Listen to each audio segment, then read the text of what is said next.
Assalamualaikum, salam Malaysia Madani. Berita tengah hari bersama saya, Muhammad Shah Musa. Antara paparan hari ini, pembangunan adil dan seimbang untuk semua golongan.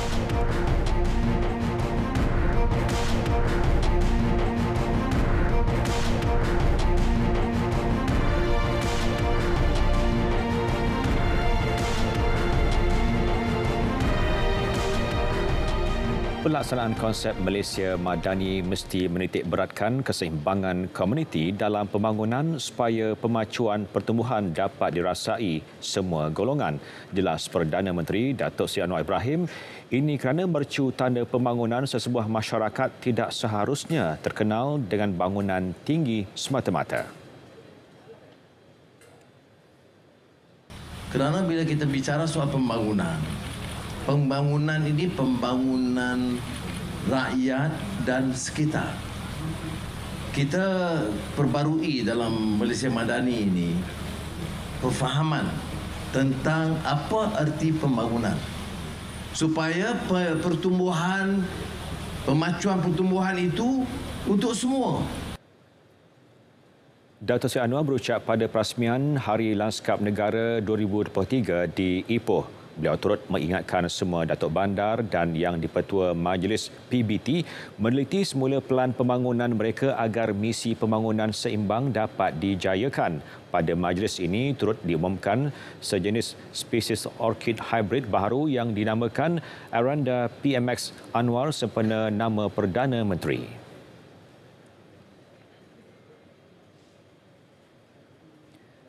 Kanser merupakan salah satu dari 5 sebab utama kematian di Malaysia. Kes kanser dijangka terus meningkat disebabkan oleh prevalen faktor-faktor risiko penyakit tidak berjangkit yang tinggi dan populasi menua. Walau bagaimanapun, Menteri Kesihatan Dr. Zaliha Mustafa berkata penyakit itu boleh dicegah melalui amalan gaya hidup sihat dan pengesanan awal. Berdasarkan Pertubuhan Kesihatan Sedunia WHO, hampir 30 hingga 50% penyakit kanser boleh dicegah melalui amalan pemakanan yang sihat dengan kita melakukan aktiviti fizikal seperti hari ini. Juga kalau kita katakan tidak kepada merokok dan kita tidak mengambil alkohol secara yang berlebihan.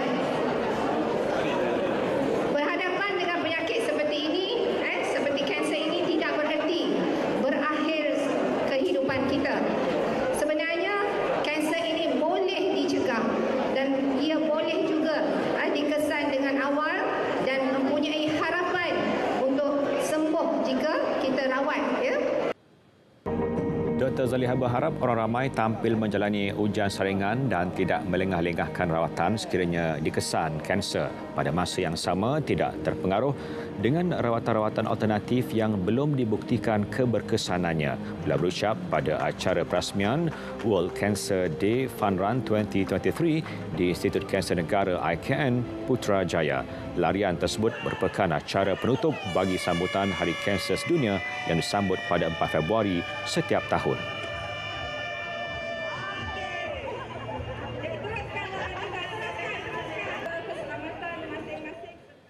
Jelajah Kita Selangor Penyayang JKSP 2023 yang membuka tirainya 18 Februari lalu diteruskan pada bulan Mac. Hari ini, wartawan Ashraf Zuhairi berada di Pusat Penjaja Taman Putera Perdana Puchong untuk memberi gambaran semasa di lokasi JKSP seterusnya. Silakan Ashraf. Sejak berlabuh malam ke pagi, indah memandang suasana pantai. Hujung minggu dah datang lagi. Selamat berehat sambil bersantai. Kepada anda sekarang yang sedang menonton TV1, selamat bersantai di rumah. Tapi yang lagi menariknya, anda boleh datang ke salah satu program oleh Kerajaan Negeri Selangor, iaitu program jelajah #Kita Selangor Penyayang JKSP 2023 untuk hari ini diteruskan ke lokasi yang seterusnya.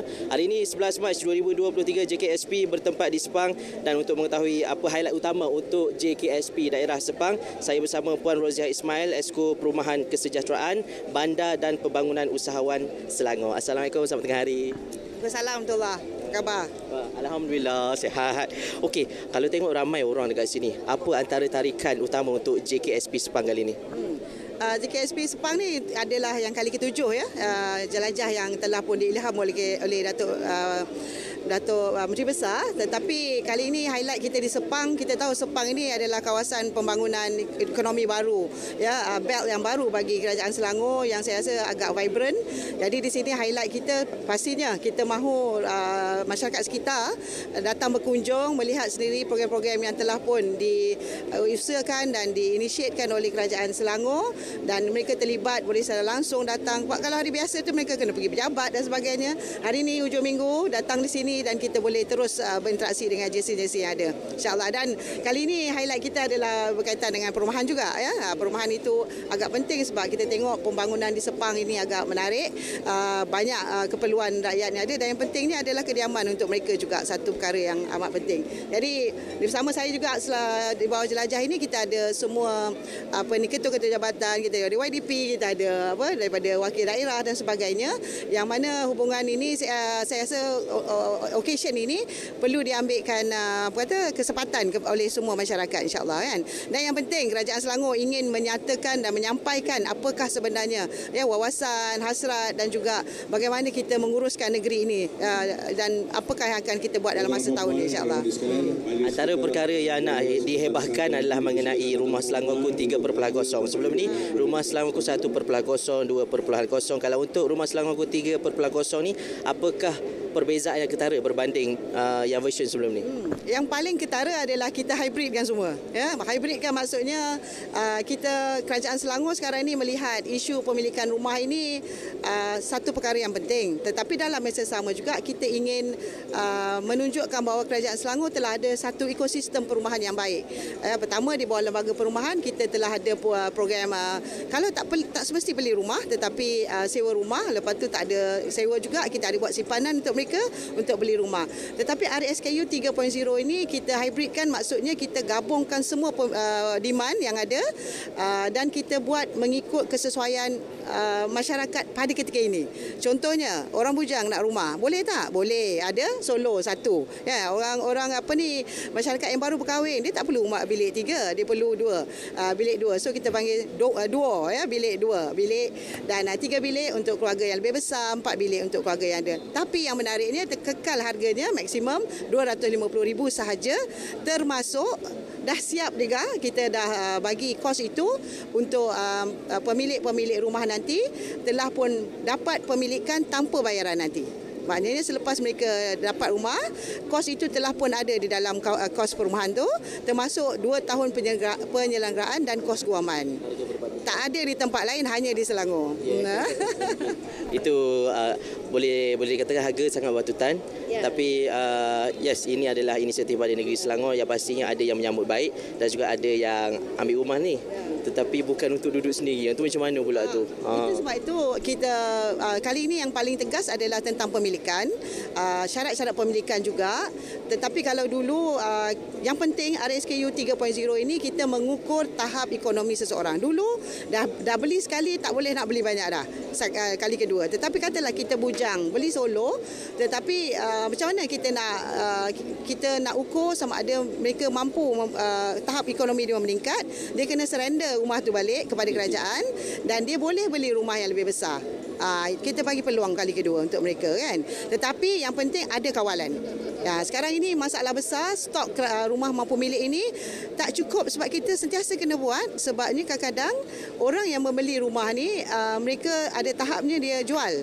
Dan dia bila jual, dia jadi pasaran bebas. Dia tidak dipulangkan balik kepada kerajaan, dia menyebabkan kerajaan kehilangan stok-stok ini. Jadi kita tak dapat bantu balik pada orang miskin ataupun orang yang memerlukan, insyaAllah. Baik.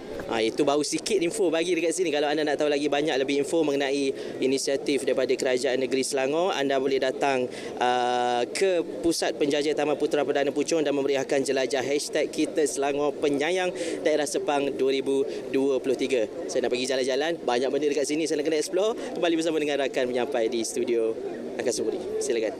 Terima kasih Ashraf. Situasi banjir di Johor, Pahang dan Melaka. Berdasarkan info bencana JKM, setakat pukul 12.30 hari, terdapat 42,000 penduduk masih lagi berlindung di 185 pusat pemindahan sementara PPS. Johor kekal dengan penduduk terjejas tertinggi iaitu lebih 41,000 penduduk. Dan berikut perinciannya.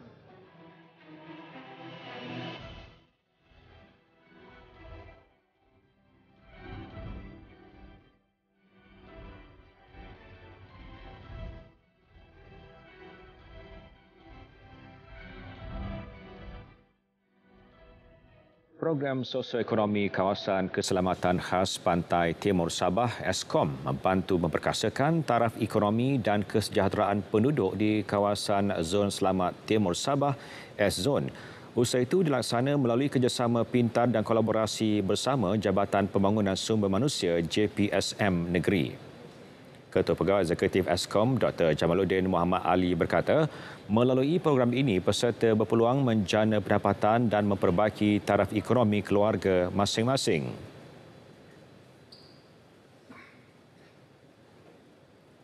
160 peserta dan juga 8 kursus melibatkan peserta-peserta daripada daerah Lah Datu dan Kunak yang melibatkan peserta daripada Ibu Tunggal, daripada B40 dan juga belia yang ingin mencari peluang pekerjaan. Beliau berucap demikian ketika merasmikan program sosioekonomi Eskom Seri 1 di Dewan Perdana Lahad Datu. Teks ucapannya dibacakan Pengarah Bahagian Tindakan Awam Eskom Muhammad Zul Hairul Shah Zulkifli. Antara kursus yang ditawarkan ialah baik pulih telefon bimbit, pembuatan makanan berasaskan hasil laut, menggunting rambut lelaki dan wanita serta pembuatan kek, roti dan pastri. Sementara itu, para peserta berharap usaha seumpama ini diteruskan sesuai dengan pasaran kerja semasa.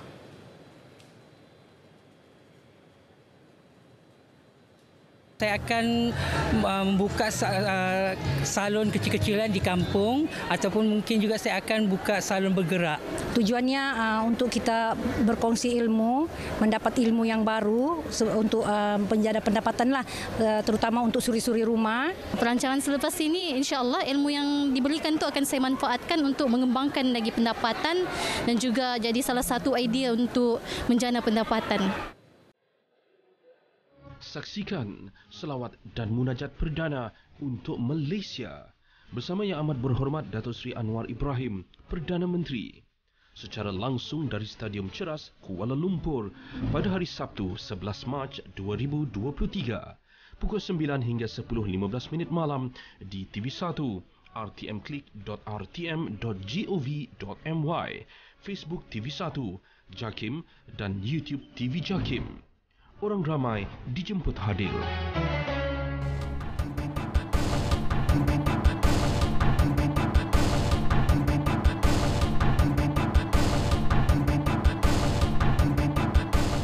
Akta Tanggungjawab Fiskal FRA antara sebahagian langkah proaktif yang perlu dilaksana ke arah memperkukuh ekonomi negara. Pada masa sama memastikan usaha membangunkan negara dapat berlangsung secara telus dan berintegriti tanpa sebarang pembaziran dan ketirisan. Menteri Ekonomi Rafizi Ramli berkata, 3 fokus utama adalah mengukuhkan kedudukan fiskal, meningkatkan pendapatan serta menstruktur ekonomi.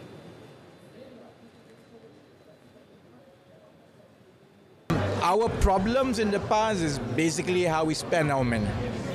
And there is a need now to regulate that through a legislation. And that's what Fiscal Responsibility Act is. Of course, the details will come when it's due and Finance Ministry is working on it.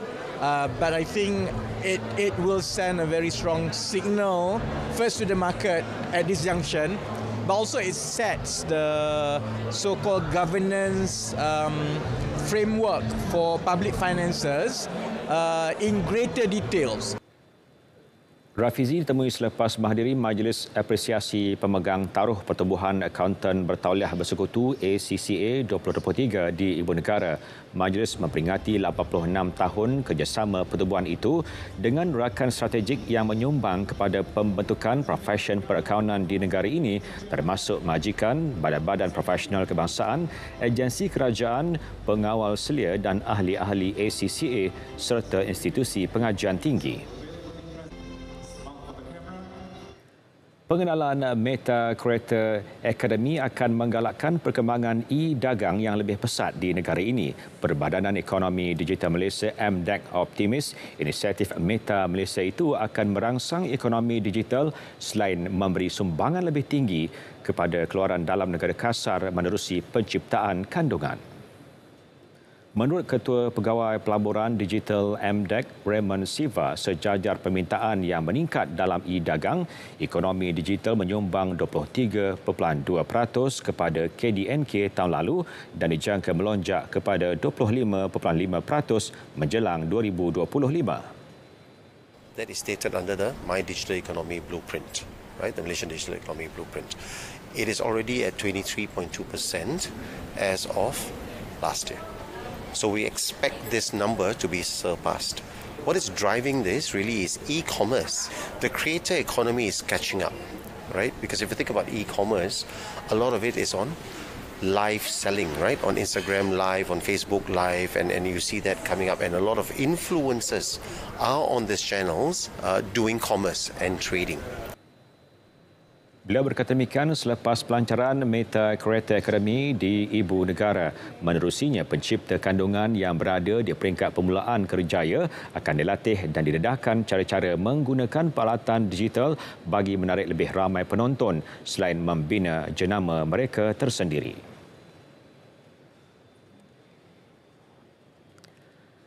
Tanah yang luas di Sarawak menjadi tarikan utama kepada pelabur asing, lebih-lebih lagi dalam soal isu keterjaminan makanan. Berikutan itu, Pejabat Perdagangan dan Pelancongan Sarawak di Singapura atau Statos meletakkan fokus kepada perkara tersebut yang menyaksikan 5 memorandum persefahaman MOU dimeterai sejak 2019.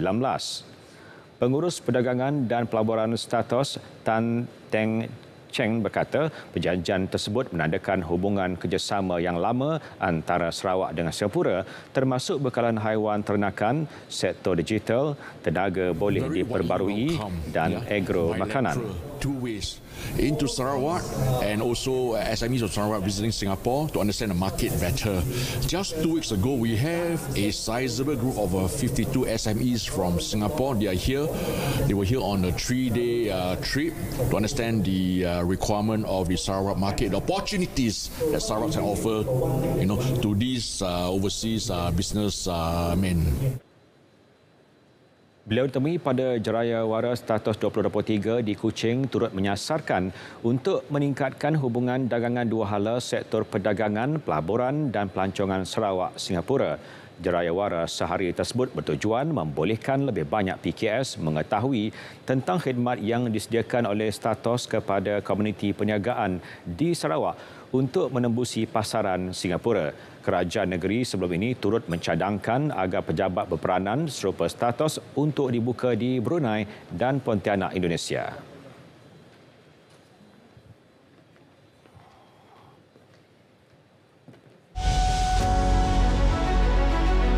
Negeri Sabah dan Sarawak terus meraih menang besar kerana ketinggalan berapa lama, dan oleh itu peruntukan bagi Sabah ada 6.5 bilion dan Sarawak 5.6 bilion ringgit. Ini adalah untuk beberapa program khusus membangunkan bandar-bandar bersepadan dengan Kalimantan, Indonesia seperti Kalabakan, Sabah dan Kelalan Sarawak dengan kos 1 bilion ringgit sebagai langkah menyambung perpindahan ibu negara Indonesia ke Kalimantan.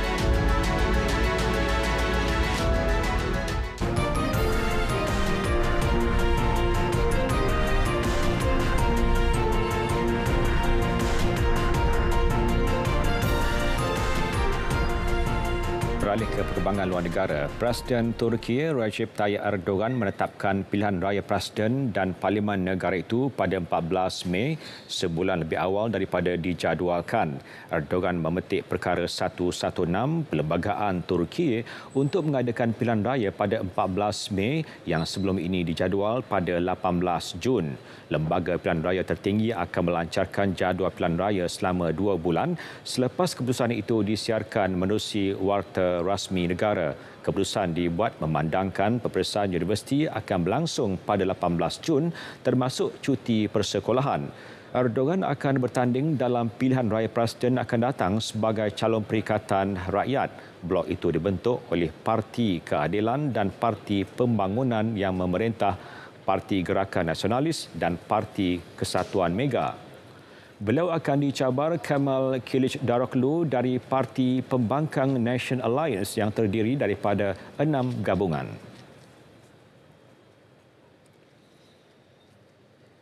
Iran dan Arab Saudi bersetuju memulihkan hubungan dan membuka semula misi diplomatik. Pengumuman mengejutkan itu dibuat hasil rundingan kendalian China yang bakal memberikan impak di seluruh Asia Barat. Dalam satu kenyataan trilateral, Iran dan Arab Saudi memaklumkan akan membuka semula kedutaan dan misi diplomatik dalam tempoh 2 bulan. Mereka juga akan melaksanakan perjanjian kerjasama keselamatan dan ekonomi yang ditandatangani lebih 20 tahun lalu. Riyadh memutuskan hubungan dengan Tehran selepas penunjuk perasaan Iran menyerang misi diplomatik Arab Saudi pada 2016. Ia susulan negara itu menjalankan hukuman mati terhadap ulama Syiah Nim al-Nim serta beberapa pertembungan lain. Pengumuman dibuat semalam hasil rundingan selama 5 hari di Beijing dan beberapa seri dialog di Iraq dan Oman menyimpulkan penjajaran dan usaha untuk mengurangkan ketegangan di rantau berkenaan. Presiden Amerika Syarikat Joe Biden meluluskan perintah darurat di California pada Jumaat. Ini susulan ribut musim sejuk yang melanda negeri itu. Darurat tersebut akan memberi kuasa kepada Jabatan Keselamatan Dalam Negeri dan Agensi Pengurusan Kecemasan Persekutuan Amerika untuk menyelaraskan semua usaha bantuan bencana. Ia bertujuan untuk meringankan beban dan penderitaan penduduk setempat. Pada Jumaat, salji dan hujan lebat serta banjir melanda sebahagian besar California. Perkhidmatan Cuaca Kebangsaan memberi amaran bahawa ribut musim sejuk turut mencetuskan salji lebat terutama di kawasan tinggi di utara dan tengah California serta hujan dan ancaman banjir termasuk di barat Nevada. Gubernur California Gavin Newsom pada Khamis meminta darurat diisytiharkan untuk membolehkan bantuan persekutuan diagihkan. Newsom turut mengisytiharkan darurat di 21 daripada 58 daerah di California selain di 13 daerah pada awal bulan ini. Misi bantuan kemanusiaan oleh Kesatuan Eropah EU tiba di Republik Demokratik Kongo. Ia merupakan bantuan pertama menggunakan pengangkutan udara yang telah diumumkan EU pada minggu lepas. Pesawat berkenaan mendarat pada petang Jumaat membawa 35 tan metrik pelbagai barangan seperti khemah, tilam dan peralatan perubatan. Menurut data Duta EU ke Kongo, Jan Categna, lagi pesawat membawa misi bantuan dijangka tiba minggu depan. Bandar Goma yang menempatkan lebih 1 juta penduduk semakin terancam oleh pemberontak M23 yang menawan sebahagian besar wilayah Kivu Utara sejak akhir 2021. M23 mengawal sebahagian besar wilayah di utara bandar dan kini turut menceroboh dari barat, mengancam untuk memutuskan semua jalan raya ke bandar. Selepas hari agak tenang, pertempuran berlaku awal Jumaat berhampiran perkampungan Morambi kurang 30 km dari barat Goma. Pertempuran juga dilaporkan berlaku lebih jauh ke utara sekitar 70 km dari Goma. M23 merujuk kepada gerakan 23 Mac adalah salah satu daripada beberapa kumpulan bersenjata di timur Kongo.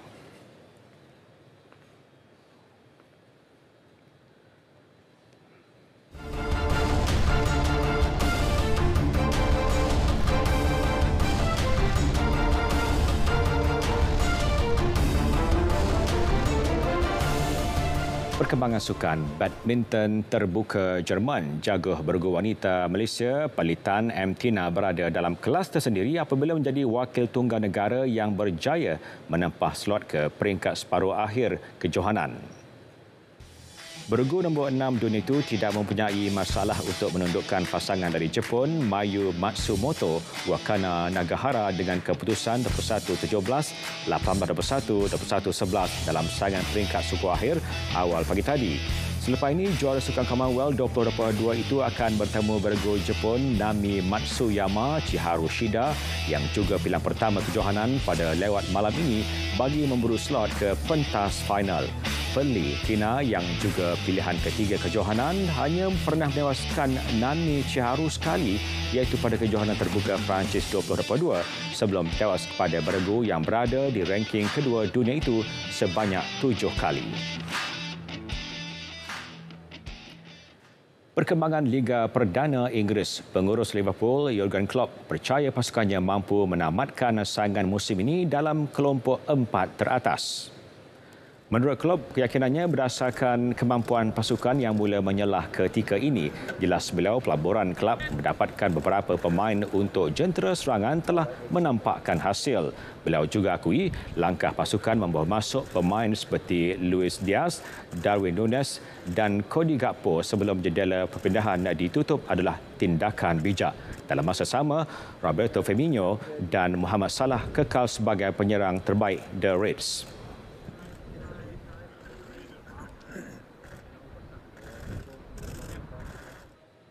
Kelab gergasi Ligue 1 Paris Saint-Germain PSG mengesahkan mereka antara pihak yang berminat untuk membeli Stadium Stade de France. Ketika ini, kelab tersebut dilaporkan telah menghantar bidaan untuk mendapatkan stadium tersebut.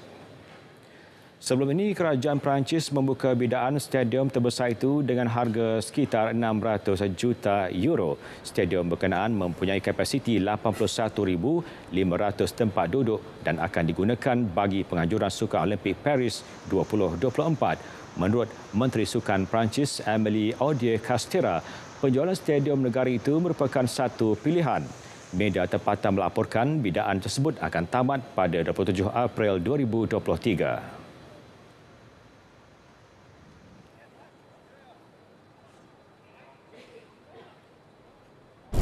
Kejohanan Liga Hoki TNB 2023 memburu piala berprestij di Arena Hoki Negara.